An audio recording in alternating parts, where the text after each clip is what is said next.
طالبان کے افغانستان پر قبضے کے بعد تازہ ترین پیش رفت اور اس کے بعد دوسری خبریں۔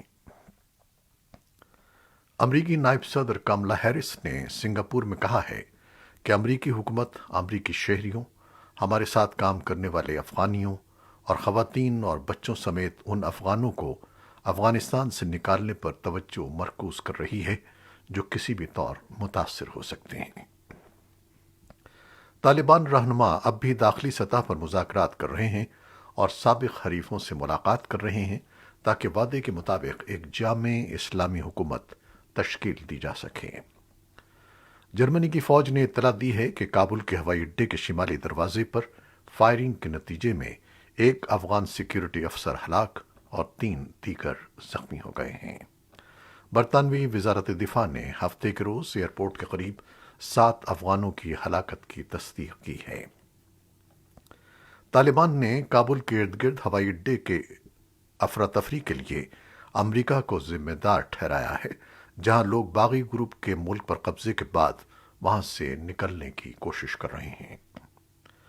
طالبان کے کابل پر کنٹرول کے بعد جہاں حکومت سازی کے لیے طالبان اور مختلف افغان دھڑوں کے درمیان مذاکرات کا سلسلہ جاری ہے، تو وہیں شمالی افغانستان سے اب بھی مزاحمت کی آوازیں بلند ہو رہی ہیں۔ طالبان کے خلاف مزاحمت کی علامت سمجھے جانے والے شمالی اتحاد کے گڑھ صوبے پنجشیر اب بھی طالبان کے کنٹرول میں نہیں ہے، جہاں سینکڑوں مسلح جنگجو فوجی مشقیں کرتے دکھائی دے رہے ہیں۔ البتہ طالبان نے اتوار کو ایک بیان میں کہا ہے کہ ان کے سینکڑوں جنگجو پنجشیر کا کنٹرول حاصل کرنے کے لیے روانہ ہو چکے ہیں اور 3 اطراف سے اس کا محاصرہ بھی کر لیا ہے۔ خود کو افغانستان کا نگراں صدر کہلانے والے امر اللہ صالح بھی وادی پنجشیر میں روپوش ہیں۔ اتوار کو ایک ٹویٹ میں انہوں نے دعویٰ کیا کہ طالبان نے پنجشیر پر حملے کی کوشش کی، جسے ناکام بنا دیا گیا۔ انہوں نے دعویٰ کیا کہ درہ سالانگ کو مزاحمتی فورسز نے بند کر دیا ہے اور یہاں خطرناک کھائیاں ہیں طالبان کو جن سے دور رہنا چاہیے۔ لیکن طالبان کے ترجمان ذبیح اللہ مجاہد نے سالانگ شاہراہ کے بند ہونے کی تردید کی ہے۔ انہوں نے تصدیق کی کہ طالبان فورسز نے پنجشیر صوبے کے داخلی دروازے کے نزدیک پوزیشنیں سنبھال لی ہیں۔ مجاہد نے ایک ٹویٹ میں دعویٰ کیا کہ پنجشیر طالبان کے محاصرے میں ہے، لیکن طالبان ابھی بھی کوشش کر رہے ہیں کہ بغیر لڑائی کے حل نکالنے کے لیے مذاکرات کیے جائیں۔ امریکہ کے صدر جو بائیڈن نے کہا ہے کہ کابل سے انخلا کیے جانے والے افراد جو امریکی شہری یا مستقل رہائشی نہیں ہیں، انہیں امریکہ میں آمد سے قبل سیکیورٹی اسکریننگ کے لیے دوسرے ممالک میں امریکی فوجی اڈوں اور ٹرانزٹ سینٹرز میں لے جایا جا رہا ہے۔ وائٹ ہاؤس نے اتوار کو کہا کہ امریکہ نے 14 اگست سے اب تک 3,300 افراد کا افغانستان سے انخلا کیا ہے یا ان کے لیے انخلا کی سہولت فراہم کی ہے۔ کابل میں امریکی سفارت خانے نے امریکی شہریوں کو خبردار کیا ہے کہ وہ حکومتی ہدایت کے بغیر ایئرپورٹ کا رخ نہ کریں، جبکہ برطانوی وزارت دفاع نے تصدیق کی ہے کہ کابل ایئرپورٹ کے باہر بھگدڑ مچنے کے باعث 7 افغان باشندے ہلاک ہو گئے ہیں۔ خبر رساں ادارے ایسوسی ایٹڈ پریس کے مطابق برطانوی وزارت دفاع کی جانب سے اتوار کو جاری کیے گئے ایک بیان میں کہا گیا ہے کہ صورتحال بہت پیچیدہ ہے، تاہم وہ اس پر قابو پانے کے لیے پوری کوشش کر رہے ہیں۔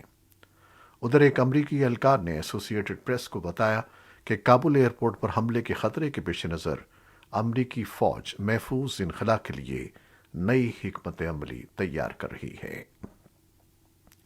صدر جو بائیڈن نے اتوار کے روز اس بارے میں تشویش کا اظہار کیا کہ اب جب کہ امریکی فوج افغانستان سے ہزاروں امریکی شہریوں اور افغان اتحادیوں کے انخلا کی کوشش کر رہی ہے، داعش سے خطرہ ابھی بھی لاحق ہے۔ ایسوسی ایٹڈ پریس کے مطابق انہوں نے کہا کہ یہ دہشت گرد گروپ طالبان کا ایک پکا دشمن ہے اور وہ ایک دوسرے سے لڑتے رہے ہیں۔ صدر نے کہا کہ امریکی فوجی جتنی زیادہ دیر افغانستان موجود رہیں گے، داعش کی جانب سے کابل ایئرپورٹ کے قریب معصوم شہریوں اور امریکی عملے کو حملے کا خطرہ رہے گا۔ امریکی وزیر دفاع لائیڈ آسٹن نے افغانستان سے انخلا کے منتظر افغان اور امریکی شہریوں کے انخلا کا عمل تیز کرنے کے لیے کمرشل طیارے حاصل کرنے کا فیصلہ کیا ہے۔ امریکی وزیر دفاع نے اس ضمن میں سول ریزرو ایئر فلیٹ کو متحرک کرتے ہوئے 18 کمرشل طیارے حاصل کرنے کا حکم دیا ہے۔ امریکی محکمہ دفاع کے ترجمان جان کربی کا کہنا ہے کہ سول ریزرو ایئر فلیٹ کے ذریعے محکمہ دفاع کو کمرشل طیاروں کے استعمال تک رسائی حاصل ہوگی۔ امریکی حکام کے مطابق یہ طیارے کابل نہیں جائیں گے، بلکہ کابل سے انخلا کے بعد قطر اور متحدہ عرب امارات کے فوجی اڈوں پر منتقل کیے جانے والے افراد کو امریکہ لانے کے کام آئیں گے۔ WHO اور یونیسیف نے انسانی ہمدردی کے لیے فوری طور پر ایئر برج قائم کرنے کا مطالبہ کیا ہے تاکہ افغانستان میں طبی سامان اور دیگر ضروری اشیاء پہنچائی جا سکیں۔ WHO نے ایک بیان میں کہا ہے کہ فی الحال کسی تجارتی طیارے کو کابل میں اترنے کی اجازت نہیں ہے، جس کے نتیجے میں افغانستان میں بڑھتی ہوئی انسانی ضروریات کو پورا کرنے کی صلاحیت تیزی سے کم ہو رہی ہے۔ امداد کی بلا روک ٹوک فراہمی کو یقینی بنانے کے لیے انسانی بنیادوں پر فضائی رسائی کی فوری ضرورت ہے۔ پاکستان کی تمام مذہبی جماعتوں نے ماضی کی طرح اس مرتبہ بھی افغان طالبان کی کامیابی کو تاریخ ساز فتح قرار دیتے ہوئے اس کا خیر مقدم کیا ہے۔ مذہبی جماعتوں کے رہنماؤں کا کہنا ہے کہ افغانستان میں امن کی خاطر عالمی برادری کو چاہیے کہ وہ طالبان کی حکومت کو تسلیم کر لیں۔ بصورت دیگر یہ خطہ ایک مرتبہ پھر خانہ جنگی کا شکار ہو سکتا ہے، جس کے بعد نہ صرف افغانستان بلکہ پورا خطہ اس کی لپیٹ میں آ سکتا ہے۔ دوسری جانب اطلاعات کے مطابق افغان طالبان نے TTP کی قیادت پر اپنے مسائل پاکستانی حکومت کے ساتھ خود حل کرنے پر زور دیا ہے، کیونکہ وہ نہیں چاہتے کہ مستقبل میں ان کی سرزمین کسی دوسرے ملک کے خلاف استعمال ہو۔ ماہرین کا کہنا ہے کہ افغانستان میں شورش کا براہ راست اثر پاکستان میں تحریک طالبان کی کارروائیوں کی صورت میں آ سکتا ہے، اور اس کا دار و مدار غیر ملکی فنڈنگ کی دستیابی پر منحصر ہے۔ اور اب کورونا سے متعلق کچھ خبریں۔ پاکستان میں کورونا سے مزید 75 ہلاکتیں ہوئی ہیں اور بھارت میں 30,000 سے زیادہ نئے کیسز سامنے آئے ہیں۔ سندھ حکومت نے پرائیویٹ اسکول ایسوسی ایشنز اور والدین کے احتجاج کے بعد اعلان کیا ہے کہ 30 اگست سے صوبے میں اسکولز کھولے جا سکتے ہیں۔ تاہم ابھی کالجز اور دیگر تعلیمی اداروں کو کھولنے کے بارے میں حکومت نے کوئی فیصلہ نہیں کیا ہے۔ پیر کے روز صوبائی دارالحکومت کراچی میں بڑی تعداد میں بچوں، والدین اور اساتذہ نے مظاہرہ کیا اور صوبائی حکومت کی جانب سے اسکولز نہ کھولنے کے فیصلے کی شدید الفاظ میں مذمت کی۔ ادھر حکومت کا کہنا ہے کہ تعلیمی ادارے بند رکھنے کا فیصلہ کورونا سے متعلق صوبائی ٹاسک فورس کے فیصلے کے نتیجے میں کیا گیا تھا، تاکہ لوگوں اور بالخصوص بچوں کی صحت کو خاطر میں رکھ کر محتاط رہا جائے۔ ایران میں کورونا وائرس کے پھیلاؤ کو روکنے کے لیے لگائی گئی پابندیوں کے ہٹنے کے بعد ملک میں پہلی مرتبہ 680 سے زائد اموات رپورٹ ہوئی ہیں۔ خبر رساں ادارے AFP کی رپورٹ کے مطابق ایران کی وزارت صحت نے اتوار کو بتایا کہ ملک میں گزشتہ 24 گھنٹوں میں 684 اموات رپورٹ ہوئی ہیں، جس کے بعد مجموعی اموات کی تعداد 1,02,038 ہو گئی ہے۔ امریکہ کی نائب صدر کاملا ہیرس نے اپنے جنوبی ایشیا کے دورے کی پہلی منزل سنگاپور کے مختصر دورے میں ہند بحر الکاہل کے ایک مشترکہ آزاد علاقے کا تصور پیش کیا ہے۔ وزیر اعظم لی سین لونگ کے ہمراہ اخباری نمائندوں سے باتیں کرتے ہوئے کاملا ہیرس نے اپنے اتحادیوں کے ساتھ مل کر جنوبی بحیرہ چین سمیت علاقے میں عالمی قوانین کی پاسداری اور آزادانہ جہاز رانی کے لیے کام کرنے کے امریکہ کے عہد پر زور دیا۔ انہوں نے کہا کہ ہماری آج کی بات چیت میں زیادہ تر توجہ موسمی تغیر اور کورونا وائرس کے خاتمے اور مستقبل میں اس سے محفوظ رہنے کے لیے تعاون پر مرکوز رہی۔ وہ منگل کے روز سنگاپور کے کاروباری لیڈروں سے ملاقات کریں گی اور دیر گئے ویتنام کے لیے روانہ ہو جائیں گی۔